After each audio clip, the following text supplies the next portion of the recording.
μόνος σου. Εκεί το κρατάς. Ο Γιάννης είμαι από Κυψέλη. Ναι. Είμαι 23 χρονών. Από πού είσαι εσύ? Από Άρτα. Από την Άρτα.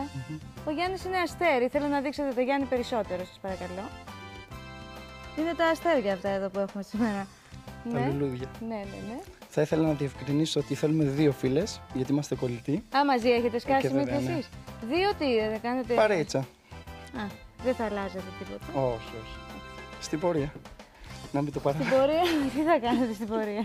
Θα το αλλάξετε το έργο? Όχι. Αυτό είναι δικό σας Λοιπόν, θέμα, θέλω μια παιδιά, κοπέλα δεν αφορά. μέχρι 25 Είναι μόνο ό,τι χρονών. κάνετε να οργανωθείτε για Ναι. να μην να ξέρετε τι σας γίνεται. Μια κοπέλα μέχρι 25 χρονών. Ναι, Για σοβαρή σχέση. ναι, Όχι όπως οι προηγούμενες Ναι. που είχα. οι προηγούμενες τι γινόντουσαν, τι έγινε? Ήταν λίγο τσαπατσούλικες. Τι θα πει αυτό? Θέλανε πολλούς. Και αυτό είναι τσαπατσούλικη? Τι είναι. Καινούργια λέξη, αυτή δεν ήξερα. Το Μάλιστα. έφωνα εκεί πάνω. Ναι. Μιλάς τώρα, συνεχίζεις. Ξανθιά. Ξανθιά θες εσύ. Α, και ο άλλος με λαχρινή για να γίνει το... Ναι.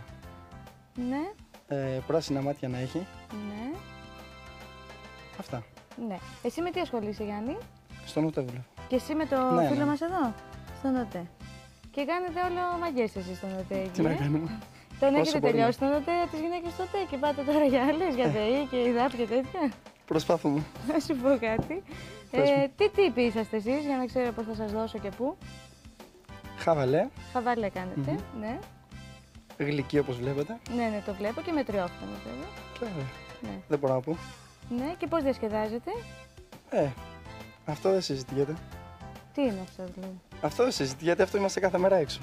Α, συνέχεια. Του δίνετε και Δηλαδή το τα καλύτερο που καταλαβαίνετε. να μην έχουμε και σπίτι είναι το καλύτερο. Ναι. Κάτι μου λέει ότι θα ανάψει το τηλεφωνικό κέντρο με τους τύπους που έχουμε εδώ σήμερα. με- Συνεχίζεις εσύ για να μην κάνουμε κοιλιά. Αυτά. Αυτά.